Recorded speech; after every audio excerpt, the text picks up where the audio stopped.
Hi, everyone. Welcome to Dear Baddies, Boyfriends, Bitches, Dating, and Everything in Between. We've got a super special guest with us. His name is Kian Loggy. That's it. Thank you so much for joining us. We're super excited to have you.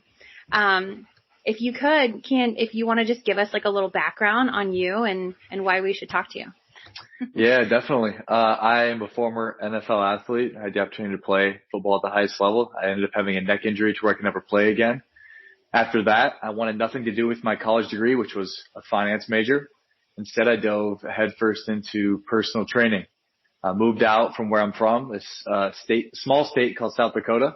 Moved to Miami and started at Equinox and established quite the presence there, and eventually created a program for people with autoimmune conditions and digestive disorders that I scaled online, quitted Equinox, moved to Colombia, and dated. I ended up having a girlfriend from Colombia. And then from there, I met a lot of entrepreneurs that were dealing with mental emotional instability that I could help them with. And that was about 3.5 years ago. So from then on, I've worked with different types of people. I've worked with tons of different types of high-performing women, high-performing men, on helping them work through whatever they're dealing with. And also in the meantime, traveled the world and dated all over the world. So I have quite a perspective in that, and I'm looking forward to dive deeper into some of that today. Thank you so much. So you just mentioned dating all over the world. What's your favorite country to date in? Brazil. Why is that? For sure. Brazil. There's this openness and this warmth to the culture and the people there. There's not a lot of games. People are really just like open in regard to their interests. And it's just such a warm, inviting culture. I first moved to Brazil after a breakup back in the end of 2020. And it was incredibly healing for me to get back into the dating world there, because it was so light and so fun and so playful. It wasn't very heavy. It wasn't like, how do we figure out what the future is? We're just here right now enjoying it. And I suppose it depends on what you're really looking for at the time. I think at the time that's what I was desiring. But as far as the lightness, where there's it's fun, it's playful, it's passionate, and I really, really enjoy it for that reason. But long-term partner is different. Yeah. I know you said you lived in Colombia. So how is dating in Colombia? Just curious. Dating in Colombia, I actually met my girlfriend like 3 weeks into being there. I moved there November of 2018. I met her like the beginning of December of that year. So I didn't date a whole lot besides her in the beginning, and then towards the end of it, I dated quite a bit. But the culture is very it's very passionate. Right, it's a lot of passion that can come with a lot of love, but also a little bit of wild, crazy too, which tends to happen when you get that mix of passion, but also very feminine in the essence of the women there. Very, they have more of a submissive essence to them, where they seem to trust that the man can do a good job in that dynamic. And it's much more, it's similar to Brazil in that it could be more light and not as, how do we fight for the masculine role in this dynamic? I know Cindy, she just got back from Iceland. So I know you were interested, Cindy, in dating outside of the United States. And I am a huge 90 Day Fiance fan, and just see the drama with that bullshit. And I'm so intrigued. Like, it's so full of drama. I love it. But like, I can't imagine like having to date someone overseas and then bring them back with the fiance visa. But Cindy, going back to you, like, you met someone in Iceland, right? Or how did that go? How did that come about? So I'm back on dating apps again. I'm still in dating apps, and I met this guy, and he's from the United States, and I'm like, okay, so where are you in Iceland? And he's like, well, he started with the accent and all that. He started acting really silly. And he's like, look, I'm in Michigan. I'm like, what the heck are you doing in Iceland? Why the heck are you putting yourself in Iceland? He just So changed then, his location, I guess. yes, he did. And then he's like, I'm done with the American culture. The American dating is annoying. And I'm like, wow. And then he was not the only one. There was another guy. He's in Kuwait. And I'm like, dude, you're not even in Kuwait and you're basically putting yourself in Iceland. He's like, I'm annoyed with the American dating. And then I was like, you know what? Let me talk to, and I'm sorry, I'm going to butcher your name. Kian. And I'm like, Kian just had posted like about like the masculine side on the podcast. And I'm like, okay, I need to talk to him. That's when I reached out to him. So it's all about like, wow, I cannot believe that men are actually looking for women outside the United States because they are tired of the American dating. Yeah, absolutely. And I think we live in a demasculinizing culture where the men are becoming more feminine in their essence and the women are becoming a little more masculine in their essence. And it's throwing off the polarity dynamic. And I think instead of fixing the central issue, people are deciding to exit the game and go elsewhere. I'd love to dive deeper into it if you'd like to. Yes, please. Cause it's very difficult. I mean, it's very difficult on these dating apps to even hold a conversation with anyone, let alone go on a date with them. So I'm super interested to hear your perspective on that. And I'm super curious because, oh, go ahead. So I was going to say there's a couple different routes we can go with that. Definitely. Because my thing is, okay, so as me, I talk a lot, by the way. And I send a lot of videos and this is like, I've had like conversations with multiple guys and they're like, mine is the best profile that they have seen. I talk a lot and they like that versus 1 or 2 words that women are sending.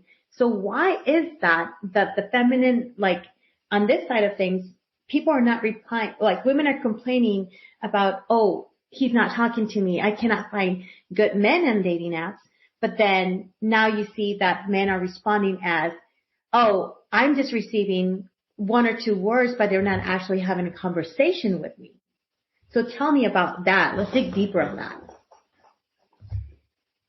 Yeah, well, I mean, it makes perfect sense. I think when girls try to act like they have it all together, it just throws things off. And I think the demonstration of trying to act like you do with being very controlling and mental in how you're responding instead of just allowing yourself to be free and flowy and a little uncalibrated, it's really the opposite of what the masculine represents. And a man doesn't want to date another man, right? So to bring out the masculine in a man, you have to allow yourself to step into more of an uncalibrated, a more of an unconscious operating system that allows for him to feel more masculine. And contrary to what a lot of women believe, they think they have to act as confident or be as confident as the man they're talking to, but that's actually foolish. And it's a great way to turn a man into someone that's not attracted to you. But I'm curious to know, why are women doing this? Why are they acting that way? Okay, yes, I mean, I can be a little bit controlling, or probably they're thinking about what they might say. In other words, I really don't give a shit. I'm like, if you like me, fine. If you don't, keep on scrolling. Keep on just talking. Mm-hmm. So that's what I'm talking about, right? I think that's great. I think it's incredible. What's your question in regard to that? I mean, it's just like, why? I mean, it's just like, I think people are just more to like social media intel about like, oh, let me see what they're going to say about me, or let me watch, or let me not be authentic. And that's where people are failing because they're not letting their authenticity, and they're saying, oh wait, I need to put a mask on so that he can like me, or yeah, that's what I'm thinking. Mm-hmm. Yeah, absolutely. And I think for masculine men, there's a level of, which I would assume the majority of women want. Most women don't want feminine men that are showing up in the world now. They're like showing up excessively spiritual and can't hold a job and are all over the place with their emotions, right? Not a lot of women really actually desire that. But for a man that's not that way and is very masculine, there's a certain level of love that I don't believe we're capable of giving ourselves, that we need to be able to feel from our partner. And when there's this space that's created with an absence of being calculated, where you're just tuned into your heart and what you're feeling, that creates a safe space for a masculine man that's always in his head computing things and making sure things go the right way for the people that he loves and cares about, and creating safety for everyone that he knows, allows him to let his guard down. And when a woman is in an excessively masculine place for a masculine man, I don't think he feels safe to let go, because she's not. And so that throws off the dynamic a little bit. So I know it's probably something new, but I'd love to expand more on that if you'd like me to. So my thing with that is, are women not being cautious of men's like feelings or what they think or how they feel? And they're like just putting it off, like, you're a man, why don't you just put up with that, you know? But now men are becoming more sensitive on saying, hey, this is how I feel. Let's have a conversation to have a healthier relationship. Yeah, I don't believe we're in a relationship dynamic. We're inherently equal in value, but as far as who's expressing the most emotions, I don't believe it should be balanced. I believe it's the job of a man to be able to create the space for a woman to be incredibly emotionally unstable, so she can find stability in that. But contrary to what the mainstream media is talking about with this like equal emotional expression with men and women towards each other, I think that throws off the polarity dynamic. And actually, I think for men, becoming more emotionally intelligent is not meant to make us more emotional so we can constantly be sharing how we feel, but to make us actually more emotionally stable so our emotions are no longer controlling us. So my idea surrounding a lot of the emotional work that is more popular now more than ever for men is not to make men more emotional. It's to make men more aligned with what they're really experiencing, so they're capable of showing up in a more powerful way. And now I'm not saying men can't say what they're feeling in a moment when it's relevant to the situation. And that's up to him to exercise that discernment. But I don't believe that men and women equally sharing emotions is correct in a relationship dynamic. I would agree with that. And Cindy, I don't know about you, but like, I know that I can do everything on my own, but it is really nice to have a boyfriend at home that can take out the trash, do the man things. Like he and I so my boyfriend and I, we've been together for about, I guess, 10 months now. And, I told him in the beginning, I was like, this is how I am. Like, I don't need you. I want you. I want you in my life. I want you to be a big part of my life. He's my best friend. I love being around him. But I'm like, as much of a feminist as I feel like I am, I really want you to do the man things, like I want you to do the trash. I want you to fix or mow the yard or, fix the gutters, whatever. But, I think you're right. I think when I was dating, like it was very hard to pick out the feminine ones that, over the ones that actually have like true masculinity. You just never know who you're going to meet up with. It's frustrating for sure, because you think that you're going to go out with one type of person and you show up and it's the complete opposite almost. I can agree with you. That's dating. I mean, right? Let me just respond real quick. Like that's dating, isn't it? Like, yeah. And that's the part about it is, like anything that's really special in life, whether that's doing your dream job or finding a best friend that you feel super stoked about or finding a long-term partner, it comes with time and energy expended. Mm-hmm. So in the dating world, I can't tell you how many dates that I've been on, and getting a little annoyed, but continually staying in it and just keep going on more until there is that click. You can become more and more refined with what you want and desire. So when that thing does pop up, you'll know. Yeah. So yeah, it might be kind of annoying, but like, it just sounds like the typical like American thing of, oh, why can't I have it right now? But it's just like, it's something really fucking important. Your life partner is like the biggest decision you'll ever make. It's right? kind of a big deal. Of course it's going to be, it's kind of a big deal, right? So of course it's going to be drawn out. Of course there's going to be time and energy and effort spent. Of course you're not going to get it right the first time. But that's the nature of the game. Yeah. It's all trial and error. Like I look at it kind of like an interview, you know, like you go on these interviews and you learn a little bit more about what you like and what you don't like. And then finally with the person that you end up with, you have everything, hopefully everything that you want. I know with mine, like he and I feel like we complement each other. We're not like perfect, like a perfect match, but we're a perfect match, I guess, together. You know what I mean? So I don't know. I'm curious to know if you have a worst first date story.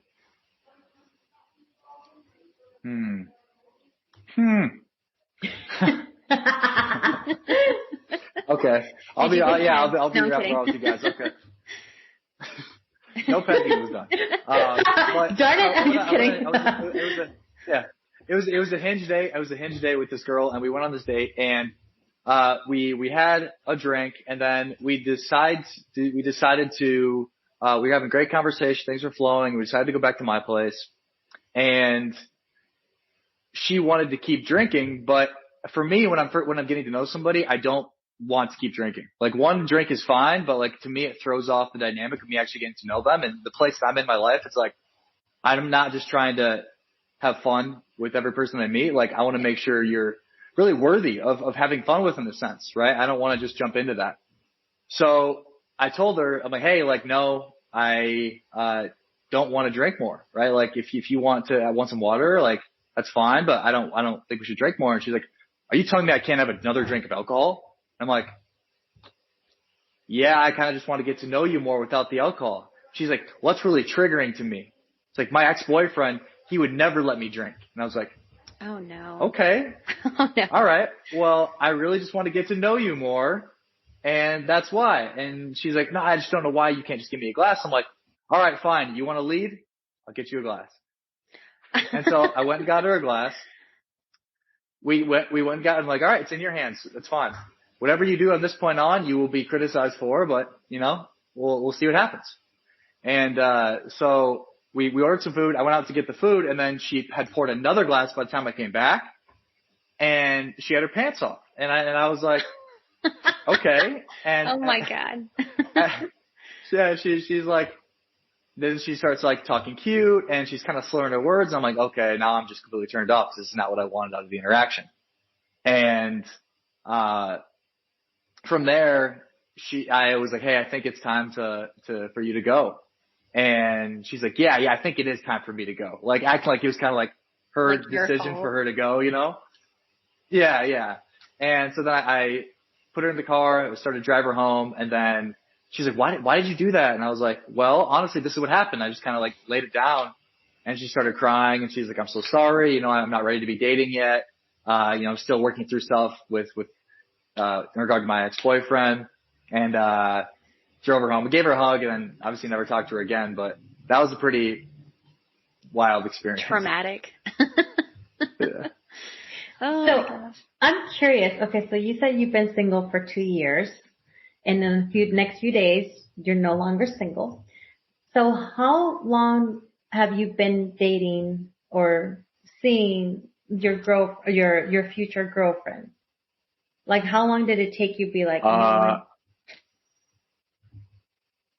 One date. One date? Wow. Like I feel like I'm so dialed in. Yeah. I'm so dialed in. I've been on a ton of first dates. Okay, this is going to be interesting. Yeah. So, okay, so one date, that's it? Yeah. Then it was like I could feel it before that date. It was really odd, but it was almost like everything that happened during that date was like any questions that I asked, I almost like assumed the answer and it always was the answer that was best from what I would want and desire. It was a feeling. My mom always talks about this, Kian, it's going to be a feeling. You're just going to know. I'm like, Mom, no, it's supposed to be the checklist. It's supposed to be it's supposed to be this thing and that thing. I'm like, Mom, it's more mental than that. You know, she's like, Kian, I know you. This is what it's going to be. And, you know, after, you know, I've probably been on, I don't know, 40 to 50 dates, first dates since being single. And, it was definitely that. Wow, that's amazing. But there definitely are some things that I could say that are more mental for what really like solidified it for me. What are those?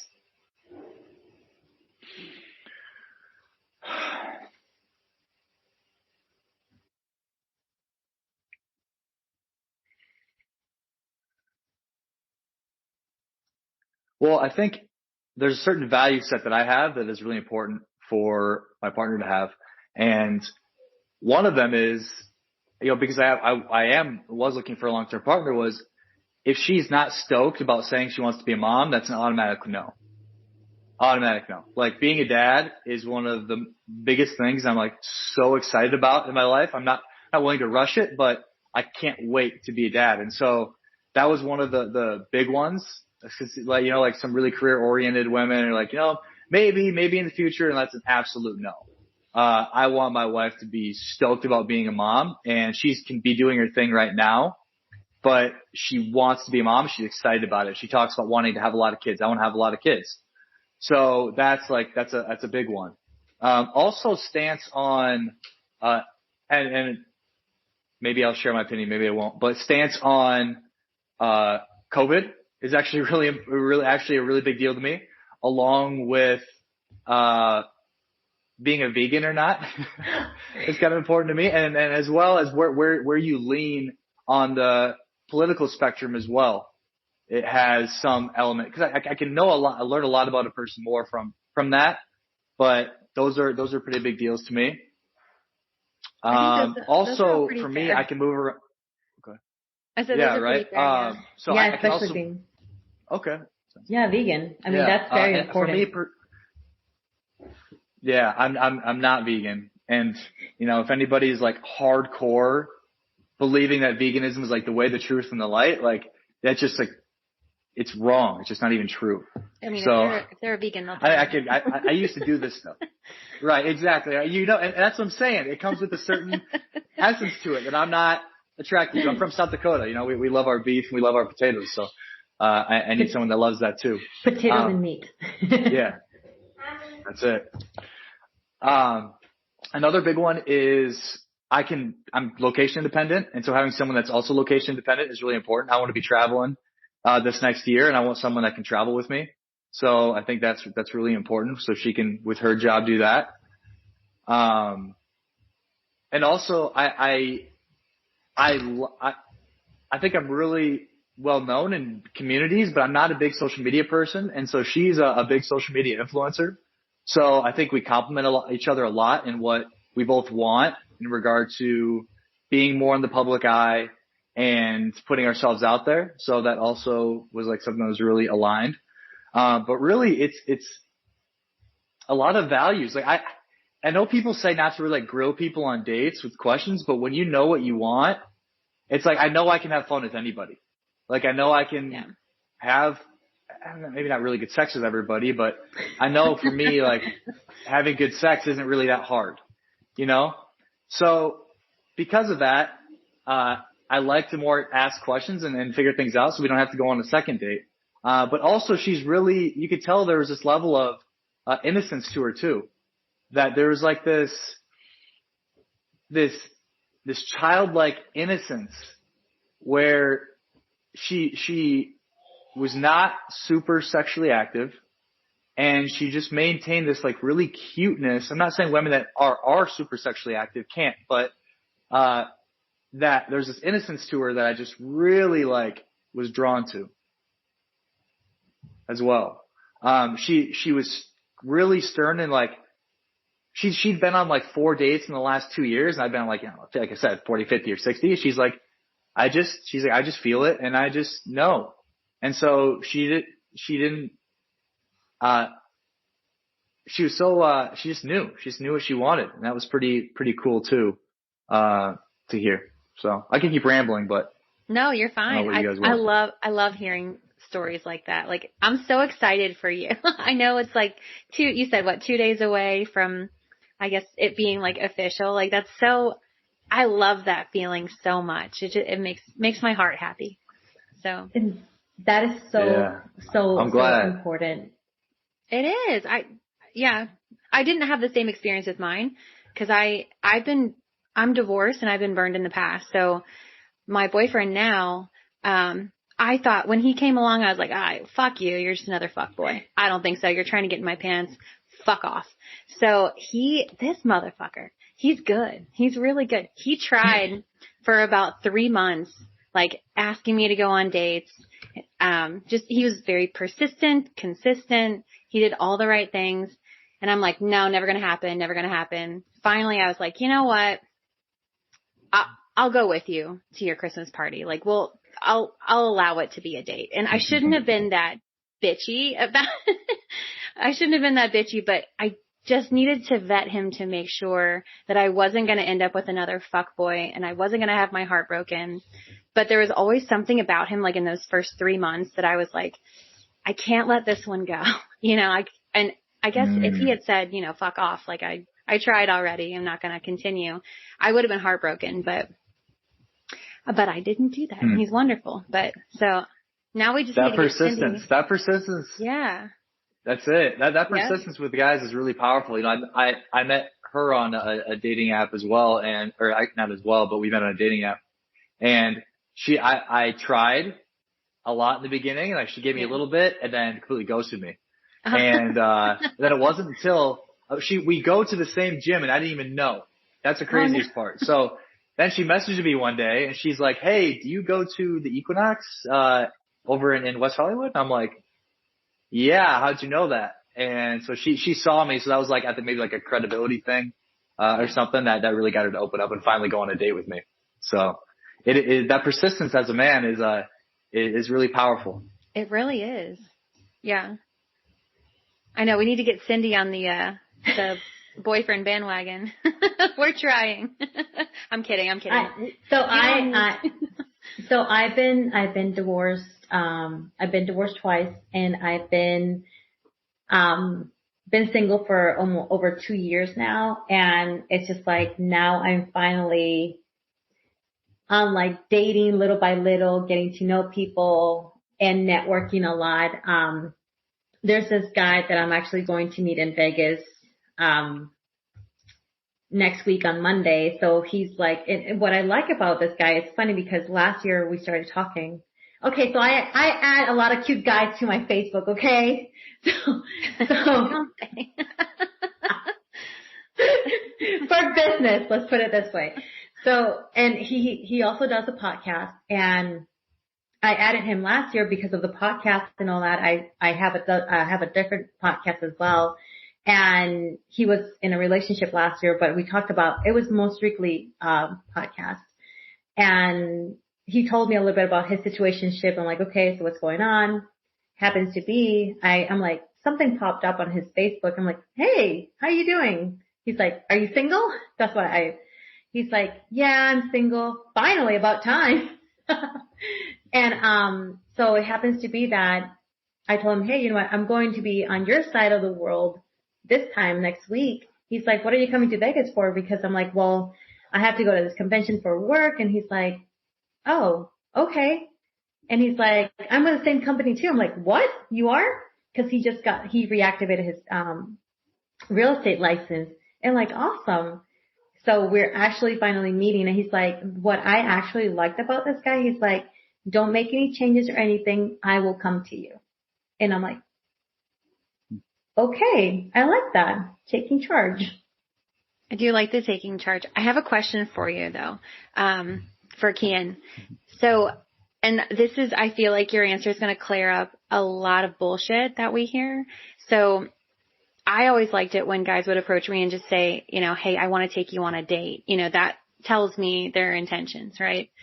But if somebody, just for our audience, like if somebody's saying, let's go hang out, that's not a date, right? Yeah, it's stupid. Yeah. And here's the thing though, it's like, if you like the guy and you want to give him like another chance with it, something you can do is say, what does that mean? Cindy did well, I guess a couple weeks ago. There was a guy that asked her to hang out, and she asked what she should wear. Like, is it a date or are we just hanging out? So I love that you did that, Cindy, because I feel like that kind of. That's great. Yeah. Yeah, puts a little pressure on his stupid little answer that he gives. Yeah. It's so vague. Yeah, it's stupid. It's just like indirect and vague, and it's not very committal, you know? So I think the interesting part is, becoming more precise as guys, and I don't think a lot of guys know that you're supposed to do that or you should do that is really powerful. You know?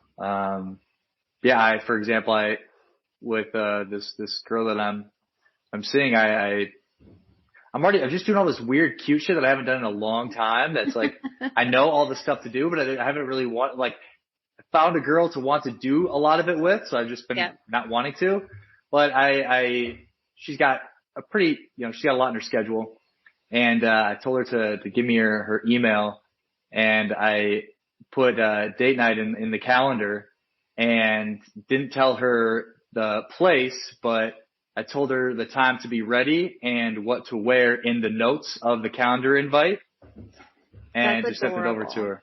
You know, she loved it. You know, it's great 'cause we both get in our calendars too, you know, and she loves that. So I like to do little stuff like that. You know, she said something that she really liked about me is I open the door, like I open her car door. I'll open the door to the restaurant. Like, I think that's really important stuff to do, and it definitely sets you apart as a man. But you can do it in a non, what do they call it?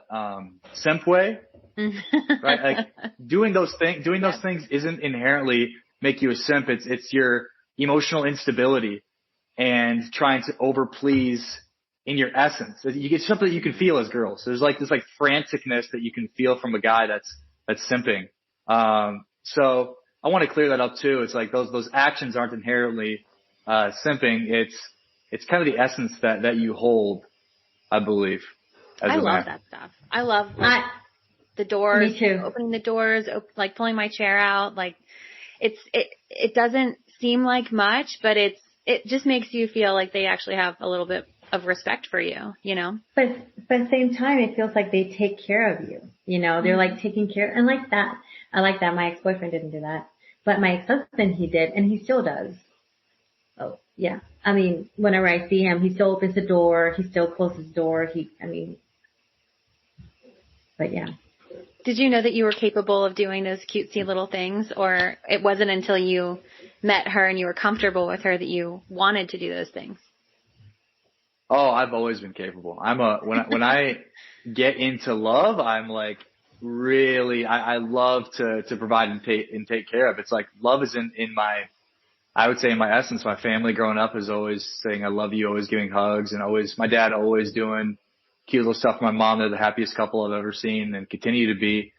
But for me, my biggest struggle was like creating really deep intimacy is something that's actually very easy for me. And I think that is difficult for many people, but for me, it's really easy. So what I found is I can get intimate quick, and that can actually haze my judgment of, is this someone I really want to be with or not? And that was, I think, a pattern that I had, not going all the way in and dating, but spending more time with certain women that I probably shouldn't have because I got a little too intimate too quick and that connection formed. So my biggest thing has been actually removing myself from doing a lot of those cutesy things so I can continue to maintain a clear perspective if this person's really someone I want to do that with. But when the walls come down and I'm like, okay, and I make the decision, it's full on for sure. Who do you think should pay on the first date? The guy for sure. But we've had different answers for each, I think, because I've heard some guys say the man should always pay. And then I've heard other guys say, oh, well, it should be, you know, whoever asked the other person. In my opinion, I think that's stupid. The guy should pay, but out of respect, you know, like, absolutely. Of course I can pay for myself, but I think it's like a respect thing almost. I like to pay for myself. Yeah, well, it's just like, it's just being a man. Like, it's like, I don't like to feel not like a man. And I feel like a man when I'm providing. And I think what a lot of men don't realize is that they're compromising feeling like a man for safety. And that, oh, well, you know, maybe I don't have to pay this $40 for this meal. That'll save my wallet. Instead of allowing themselves to be like, whoa, I feel like a man, like I'm fucking providing. That feels good. And that's where a lot of men are very disconnected from that. It's because they don't know how good it feels to actually provide and what that does for your essence and what that does to your drive, what that does for your abundance. So I think that's the biggest thing is a lot of men are in a place of like safety and trying to just like not be in a tough position. But I think real men actually like the responsibility and feel better as men in that position where they are providing in that way. So when would you start to like split the bill, I guess? I wouldn't, but that also might be, I don't know other guys' financial positions. But then again, I don't know. It's all relative as well. But I personally, in this place that I'm in, I wouldn't. If I'm out to eat with a girl, I always would pay. Now, this girl, she's a little sneaky little girl. I took her out and to get acais, and then she snuck in front of me real quick because I paid for the first date. She like quickly threw it in the thing and paid. She's like, I wanted to do it. And I'm like, that's cute. You know, I have no problem with that. Like that's a really cute gesture. Like, thank you. Right? Like, I think it's really cute, but I'm like, hey, let this be known. If you want to ever pay, you're going to have to make sure you grab the bill before I do. But I'm pretty good with the hands. So I told her I'm always going to be the one that does that. But if you feel like you really want to, take it before I do. You know? So that's how I look at it and go about it. I like to feel like the provider in that space. And I like when a girl is in her feminine, and I'm not saying her paying takes her out of that, but, actually, it might actually take her out of it a little bit, to be honest with you. I love when my boyfriend pays, but I know that like it gets expensive for him. So, and I feel terrible, you know, if he pays for everything. But so now I kind of do the same thing. I kind of like sneak my card in there sometimes. Yeah, see, that's amazing. That's why, like, as a girl, I would if a girl's like, I pay on a date and she's in this place of like, oh, I expected that, I won't talk to her again. Yeah, that's, you know, I think that's rude. Right? So there's an element of respect that I give to a woman when she's like, hey, do you want to split? And I think that's a good test for a man too, right? For a girl to say that. It's like, ask him that. Like, oh, like, do you want to split? And if he says, oh yeah, let's do it, then you learn a little bit about him, you know? I'm not saying he's a terrible. Do you know just off the top of your head, like percentage wise, what percentage of girls would offer to, I guess, go Dutch or split the bill on the first date? In my experience, well, I don't really know how much they've been testing compared to asking because they really genuinely want to ask. True. Right? I don't know the breakdown, but I would probably say 90% of my dates have been good in that. Oh, that's have great. Been like, yeah, I don't know if I just don't really attract the other like ungrateful type. I think I'm a pretty grateful person, so probably, good position you know, to be in. Yeah, but now whether they actually want to pay or not, I don't know. But as far as at least offering, the reason why I asked, majority. I asked a group of guys. I used to be on a bowling league a couple years ago before COVID. So it's mainly men. It's based out of like the company that I work for, but just a little one-off fun little thing. But there's, I guess, maybe a group of 10 guys, and I was curious to know. I asked them the same question, and all of them, I don't know if it's because we live in the South or what, but all of them said that they've never had a girl offer to pay half on the first date. What? I thought that I was really flabbergasted. But I also live in Los Angeles though too. You know, True. like I also live in Los Angeles, which is very much like a very like independent woman, more of men are more feminine here, which also helps me a lot. Yeah. We've because a lot of them are looking for strong masculine men. We've got some feminine ones here for sure.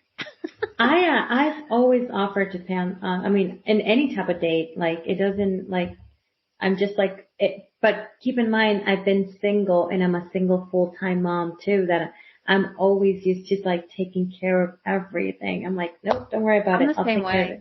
It's very hard. Like with my boyfriend now, it's very hard for me because I'm a single mom too. I just have one though, luckily. But like, no, I'm saying, Cindy, you're amazing for being able to do that alone with two. But I got so used to doing things by myself that I think I gave off that, you know, I don't need you kind of persona. But so having my current boyfriend do things for me was very strange. Like I had to relinquish a lot of that, I guess, like control. So that was hard for sure. But now that he does do some things for me, like I said earlier, like taking out the trash, I don't expect him to do it, but it's so nice that I don't have to anymore. I miss that. That's amazing. And I'm glad you've been able to receive Like that's can be a huge thing for a lot of independent women is learning to feel safe receiving. Yeah. I think And you took the right once kind he of does person. offer and does say yes, yeah, letting go and not being able to actually receive. Mm-hmm. So just kind of, sorry, go ahead, Cindy. No, go ahead. Well, I was gonna kind of turn the conversation to sex. So, how long do you wait before you actually have sex? And part 2 of my question is, have you ever been a fuckboy? I have to. It depends on the season. Yeah, it depends on the season, right? What do you mean? I would say the first. What do you mean by what depends on the season? Like summer, spring, fall? Do you have a hot girl summer too? No, like the season that I'm in. Oh. In my life. Okay. And like what I want and desire. Got it. Right? Got it. So moving back to the States, I was like, I want to date in America again, and I want to go all out and go on as many dates as I can and have a great time doing it. So I went all out and had a great time. And, you know, I don't know if you consider going on a lot of dates and having some really good intimate experiences with a few people at a time considered a fuckboy, but I think it's more so the communication that determines a fuckboy or not. I would agree with that for sure. I'm in no way telling any of these women I'm talking to or dating at the time that, hey, you're the one for me. I love you. You're not talking to anybody else. Like you're the only person that I'm being intimate with. But in no way I did that. I've always been completely honest in where I've been and where I've been at, which allows them to make the best decision for them. And some girls are like, okay, that's not what I want to be part of. And others like, okay, I appreciate your honesty. I still want to see you because the value that I'm receiving from you. And so, during that time, I was going all out with the dating and learning what I liked and what I didn't, and both sexually and emotionally. But I was always completely honest in where I was at and never lying to anyone in that. And actually still have some great friendships with some of those girls, now. They're just completely platonic. Yeah. So you were definitely not. I wouldn't say that. I wouldn't say. No, I don't need to. Like that's the thing is like a lot of guys don't realize it. Honesty is such something so high on a woman's scale of yes. If she wants to be around a guy or not. And unfortunately, a lot of these guys, they think they have to lie and manipulate to get what they want. But actually, if you're a badass enough dude, if you actually are a guy that provides a lot of value in a dynamic, more girls will be open to you not being exclusive than they think. It's crazy. Yep. But unfortunately, a lot of guys aren't willing to put in the effort to become men of value, to be in that position, to be able to actually have that experience, right? So you get all these guys that are just pieces of like lazy, little emotional, unsuccessful, not pursuing anything for themselves guys that want this luxury, but you're not providing any value. You don't deserve it, right? Like as a man, you have to create your own value. You're not inherently valuable as a man. I know a lot of our audience is male. So for those men that are listening to this, how would you go about creating that value? Well, I think first thing I would say is now whether people like this or not, I would go watch little Andrew Tate because I think he's got some good stuff. For men, and his advice is, I think it's his golden advice. I'm not going to claim this. He says, go get in the gym and work your ass off in the gym. Like become good there. You find and meet other epic dudes that can help you and push you and keep you accountable to what you want. And then pursue what you desire for yourself. Like that's one of the biggest things. You go work out. Your body should reflect the inside. You meet dope guys that keep you accountable to push yourself to be better and to go pursue what you want with yourself in your life. You don't have to be rich. Like a lot of girls say they want a guy with money, and yeah, I'm sure they do to some extent, but really what a girl wants to feel is be in the presence of a man that's pursuing what he really wants, so she can feel that masculine essence that he holds. There's safety in that. There's safety in the dollar amount, sure, but there's actually safety in a guy pursuing what he really wants, the highest level too. So, not to say you should be a bum and not make any money, but getting in the gym, getting guys that are good friends to help keep you accountable, and pursuing something that really like lights you up, I think are great starting points. I think you're right though. Like what you said about, we talk a lot about, setting expectations, and it's so important. I can't stress that enough, like communication and setting that precedence and that expectation from the fucking beginning.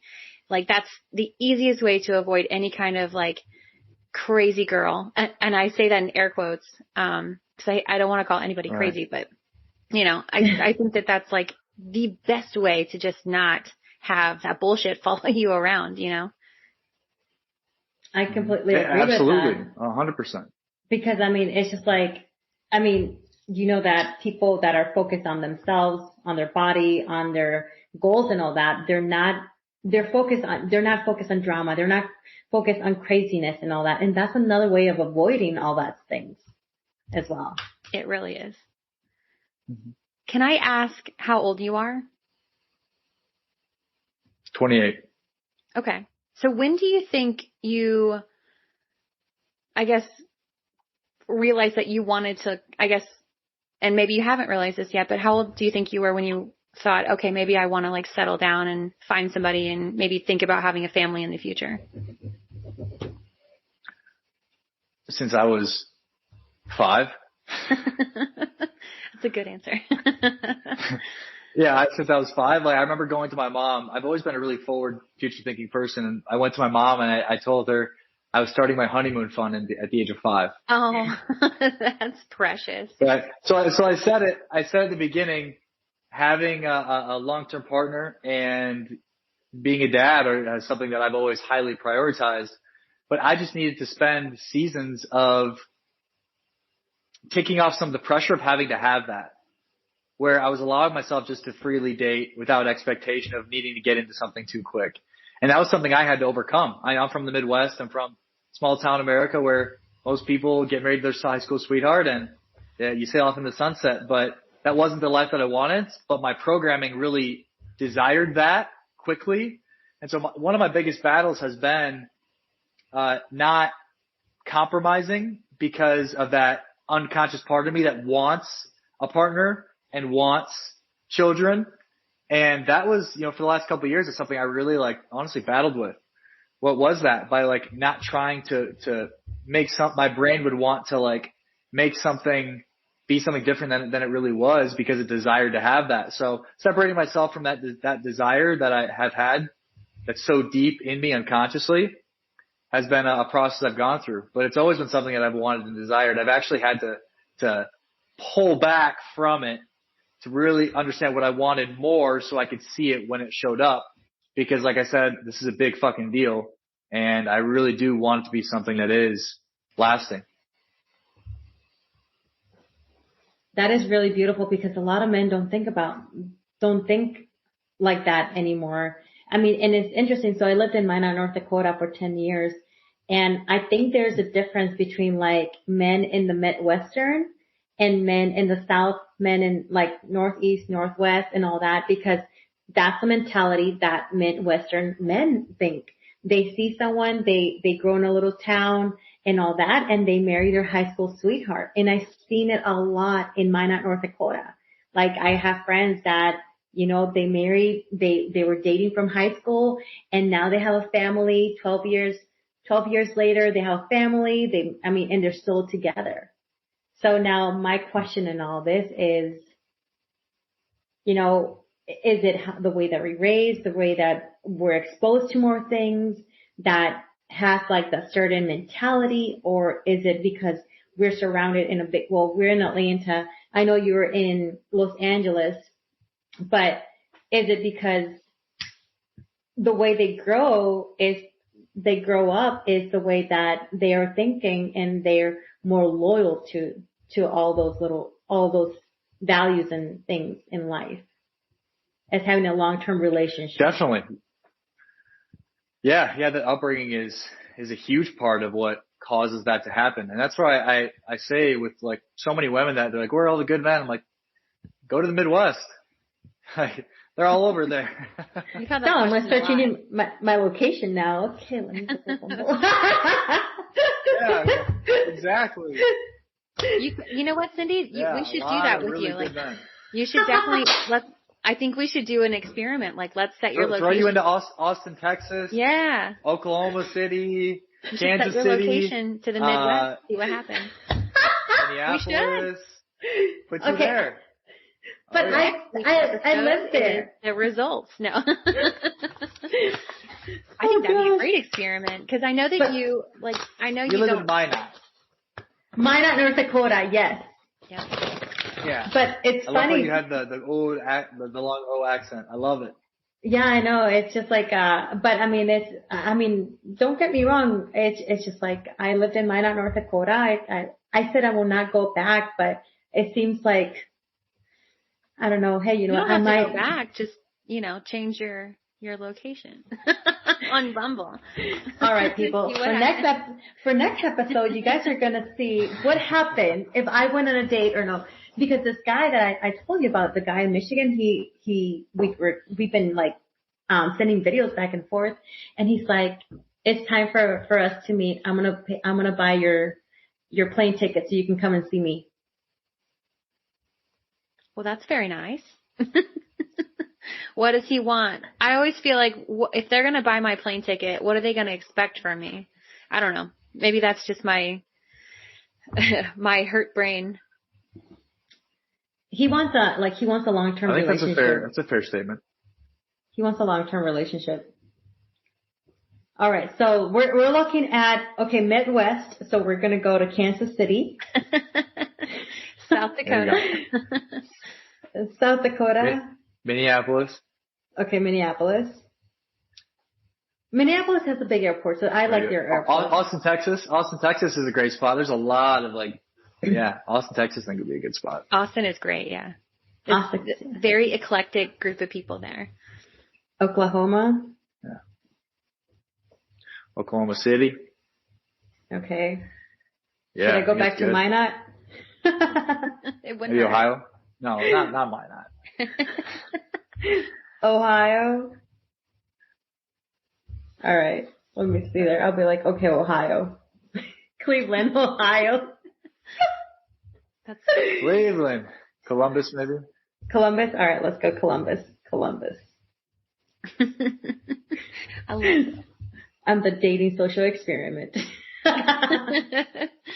I did it, I would get in trouble. I'm not trying to get in trouble.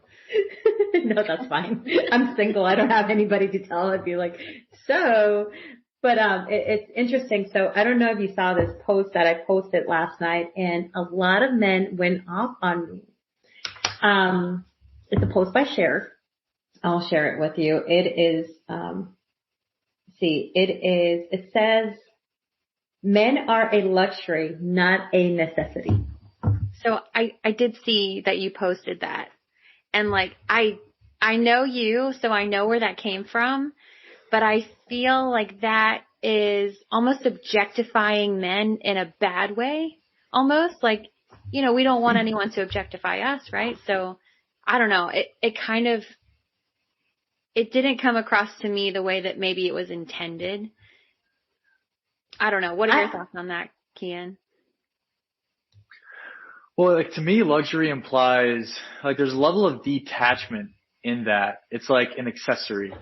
It's like he's an accessory. Mm-hmm. But I actually believe something that creates a really powerful bond between two people is actually a little bit of dependency. And I don't see anything inherently wrong with there being some element of attachment. I know people hear attachment and they hear dependency and they're like, no. But the new age wave of thinking of this completely detached, right? We don't need each other. We just kind of like want each other is like, it sounds like a way to not actually go deeper into committing at a much deeper level with each other. And, I think that's where longevity comes from in the dynamic of a relationship is some level of attachment and some level of needing each other. And I don't think there's anything inherently wrong with that. So when I hear the men are a luxury, I hear this element of detachment, which never allows you to actually fully submit to him in the way that I think is healthy for a long-term dynamic that creates a long-term desire from him to want to provide for you in the long run. which ultimately doesn't give anybody what they want. So Like if you want the long-term attachment from him, there actually has to be a level of submission to him and actually attachment in some extent to him for him to constantly want to feel like he wants to provide for you over a long run. Because if that doesn't exist, I think it'll fade. So the reason I posted that was like, I saw it as, you know what, men are luxury, but you know, finding a good relationship is a luxury. You cannot find that anywhere. And I was going to put men and women, but I'm like, you know what, I'm too lazy to do this. I'm just going to post this. And it was like, it actually, I mean, I was like surprised because a lot of men commented on that. And I was like, wow, because for me, it's just like finding a good man or a good woman is a luxury. I wasn't seeing it as a, hey, you know what? I'm just going to use you as an object. Look, if I really want to use a man as an object, I'd rather hire an escort. So. Right. Well, it's like, I don't even think it's necessarily about that for the men. I think men inherently need to feel needed. So when you put something out there that goes against that very thing that men need to feel for them to feel like they want to provide, I think that's probably why they backlash. Because when a man doesn't feel needed by a woman that shows she's hyper independent, he's not going to have any desire to want to provide for. So even if you are a woman that is very independent, being able to step into even more like a kind of almost like a ditzy, hey, like, ooh, I dropped that. Can you pick it up for me? Like that type of energy is what creates a desire for him to want to provide. So unfortunately, many women have this idea in their head that they think because this is what's happening at unconscious level, because they desire to be with a man that's incredibly confident, that has his shit together, they think they actually have to do the same. And it's actually ass backwards. It's ass backwards. It throws off the attraction dynamic completely for a man when he feels like he has nowhere to fit into her equation for her to need him. I can't tell you how many times I've heard that from other men is the way that they want to feel needed. I think I can't remember who we had on the podcast a few weeks ago, but they said something, you know, he went to the grocery store and it was the smallest little compliment, but it just made his entire day brighter. I think you said something like, you know, you have beautiful eyes. Like, I feel like, and correct me if I'm wrong, but I feel like men are, I don't want to say simple and have it, I guess, be a negative term, but I feel like it's the little things, I guess, that count more than we actually realize. It's a great way to put it. For sure. Mm-hmm. For sure. What's the sweetest thing that your almost 2-day-away girlfriend has done for you so far? Not try to run in the face of try to manipulate the situation in the face of feeling all of the intense feelings that she's feeling. Okay. Like, to me, I see that as she's so secure in herself and what she's feeling that regardless of how strong the feelings are, she's not trying to play a manipulative game to try to protect herself. And I see that as so fucking courageous, and it actually wants to make me provide even more for her when I see the vulnerability of because we've talked about this, of the feelings that she's experiencing, the intensity of feelings she's experiencing as well, and to allow herself to still be uncalibrated, to still just do what she feels like she wants to do in regard to reaching out to me or talking to me. Now she's cautious of it for sure. She said that I don't want to be too much. I'm like, hey, I feel the same way. I don't want to be too much either. So we're both feeling that together, but it's her open heart that she's coming into it with. Really, like, I feel like it creates a safe space for me to open mine even more. And that's, to me, what I value the most, in this dynamic. Cause I don't know. I know how intense feelings can be, and I know it can be easy to want to manipulate and try to control someone in that dynamic, to protect yourself, but she's not doing that. And I think it's really cool. Yeah, that's amazing. That is very amazing. And you're right. I mean, it's just like, okay, so I posted a video on TikTok. I'm a little bit, I have a little bit of a following on TikTok, and it's just like, it's amazing that a lot of men have said, stop playing with the games. I can't remember what type of video that I posted or something like, Like people have to stop playing with games. Like it's not a game. It's like, look, if I want you, I want you. I'll go after you. Do you really want me or not? Or be like, no, let's just break up, or no, let's just not, you know what? No. So it's just like, for instance, the Bumble thing. So Bumble has, well, you've been on Bumble. So Bumble has, the extend, right? A lot of matchmakers say, hey, you gotta wait till they extend. If they extend, then that means they're really interested in you, right? If they don't extend, then don't talk to them. But then that is a game. Look, you know what? That is a game. Why are you playing that game? Why are we giving people that dynamic of saying like, hey, you know what? Let's just go ahead and just play. No, you want it? Just reply. Have a conversation. We're all adults. We know what we're doing. I'm definitely a proponent of going after what I want when I want it. Not in a like, hey, look at me, like I'm going to be forceful about it. But if I want something or someone, I'm going to let them know in some way or form without being too brash. And today's day and age, I think that's courageous. I think that's courageous to be able to do that. And I like how you said not being too brash, right? Because there's one way it's hard to talk about that line. It's just something that.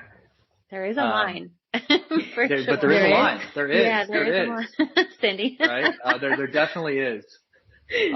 Where it can be off-putting if too much, but it's like that sweet balance between the two, which, you know, there's also an element of coming to the understanding that the majority of people that you come across aren't going to be a match.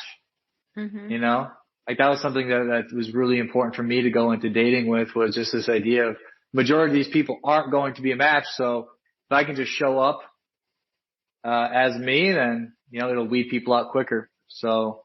Yeah, that was hard for me. Like after my divorce is realizing that, you know, and my grandmother used to say this a lot, but people come into your life for a reason, a season, or a lifetime. And that's always stuck with me. So it was, when I started dating after my divorce, it was very hard for me to realize, because I feel like I'm a hopeless romantic. And I want to see the good in everyone, but I had to realize that not everyone is going to be the one, you know, and there's going to be some people that I end up friends with, and which I am, which is great. And then, you know, others that are just kind of going to fall to the wayside. Mm-hmm. I agree with that too. That's dating. Yeah. I mean, for me, it's just learning how to date, honestly. Like, I have to put a lot of effort, and it's just like, I don't mind talking to people, but it's just going on the date, finding the time to go on the date. Like, right now I have all these freaking trips. So like, okay. I'm like, oh, like this guy invited me. We've been talking for almost 2 weeks now, and we talk every day. And well, we text back and forth. And he's like, hey, you know what? Do you want to grab some dinner sometime? And I told him, look, you know what? I'll try to make it work this week, but when I come back, then we can have dinner. It'll be easier for me. But it's just like, all right, so do I FaceTime him? Do you FaceTime? Sounds like you're being difficult. Me? No. I'm not trying to be on purpose. No, because he said, like, I told him, look, Wednesday, we can do Wednesday. And he's like, well, I already have plans with my friend. I'm like, just go ahead and do that. And then we'll just, okay. Then we'll just go ahead and just, when I come back. But do you FaceTime before you go on dates normally? Or a phone call even? It depends on the season, but I want to real quick comment on what Cindy said.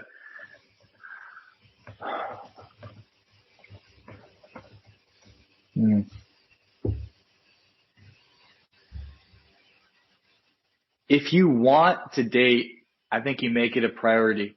And I think it's important to understand the season that you're in, and that if you're really desiring long-term partnership, you shouldn't be prioritizing other things that don't allow you to maximize your ability to do that.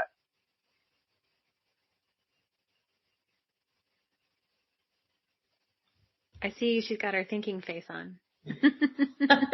I am. I do. Like if something's important to you, right, you make it a priority, and you make other things not a priority, you know? And I have. I mean, like, for instance, like I told him, look, Wednesday I can make it work. But if you're telling me, hey, you know what, you can't, then there's Well, I'm not necessarily referring to that specific situation. I didn't know when I first made the comment that you brought up that Wednesday works, but I'm saying in general because you said you're going on all these trips.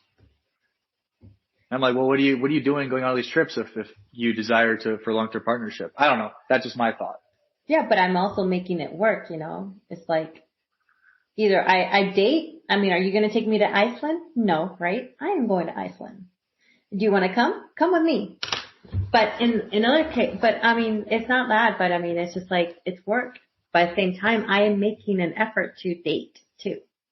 So at least I go once a week on a date unless they stand me up. That doesn't count, but yeah. Okay. So you said I'm making it work. That tells me time. It's like, hey, I'm making time. Okay. Well, your word choice is really interesting there. You said making it work. To me, it would imply that there's a lot maybe on your plate and you're doing a lot of things and you're able to squeeze it in because you know it's a priority, which actually doesn't allow you to show up in the way that you probably need to, because if you're squeezing it in, you're probably in a pretty hyperdrive masculine state. So a lot of it's more, if you want as a woman to find long-term partnership, it's creating space in your schedule where you have the capacity to show up in your feminine state.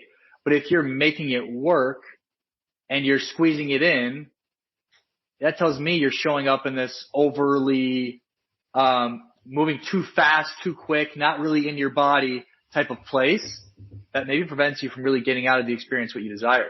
So it's more about creating space for you to feel safe in your body, getting away from the chaos and the hecticness of always moving to be able to show up in your greatest form. Yeah, so what I did for the last one was, I got stood up on that one. I was like, okay, I'm not going to plan anything. Like, if I plan a time, then I'm not going to put like I wouldn't say, hey, you know what, up to this time. No, I'll be like, okay, what happens? Let's hang out. Let's see what we can do and all that. So I don't put like a time limit or anything, which is nice too. Cause I'm like, okay, there's nothing I don't have to worry about. Kian, I think that's probably the best advice that we've heard in the previous 7 episodes that we've recorded is what you just said. I think that that's pretty profound, especially if women were going to listen to this podcast and take anything from that.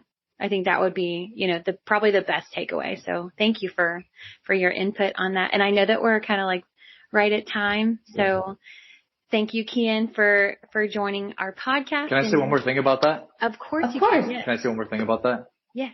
That'd be okay.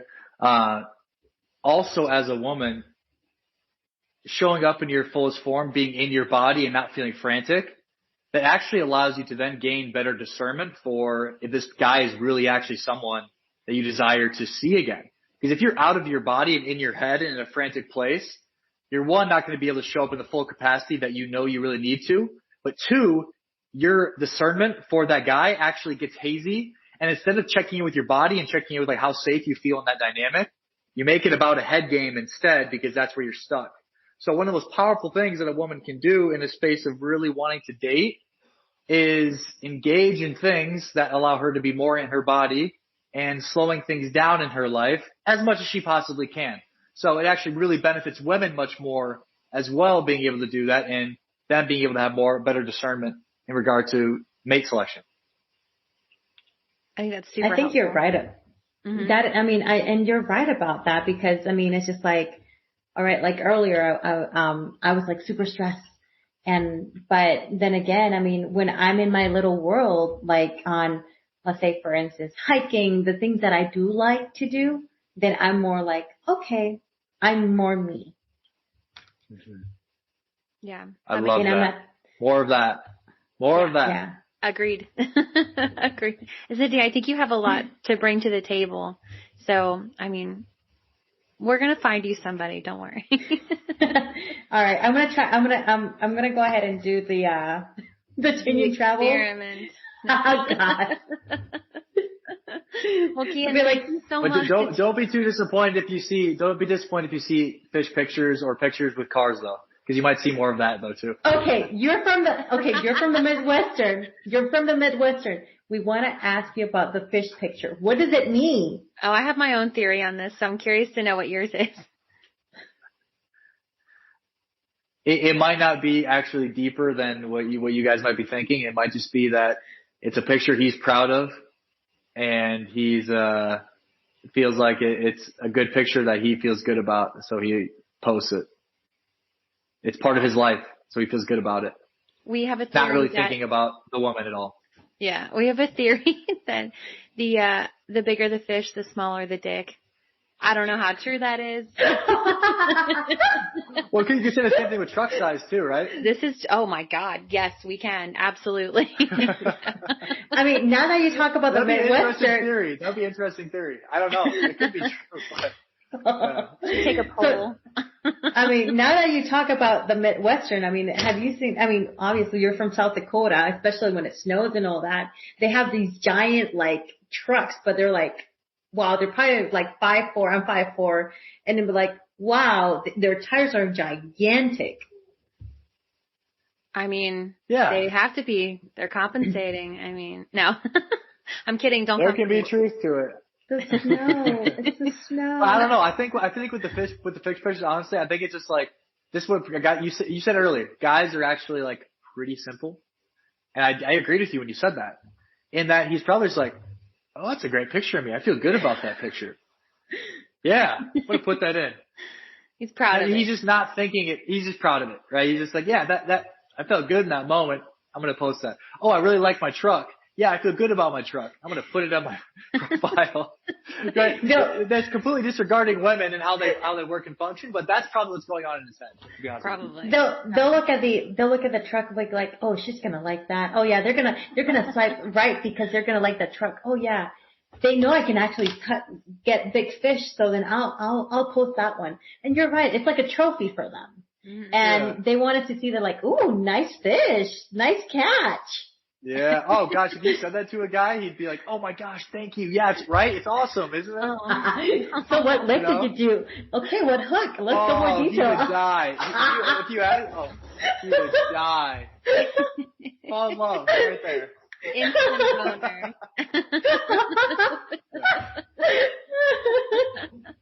That's so funny.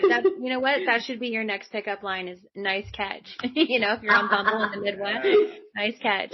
What kind of bait do you use? You'll reel all of them in. Oh gosh. That's what I'll do. I'll swipe right on the next guy with a fish. Oh my God. That's so well, weird. Ian, thank you so much for jumping on our podcast and giving us so much good advice. We are super appreciative. So hopefully we can talk to you again in the future, especially after someone, Cindy, dates in the Midwest. But, yeah.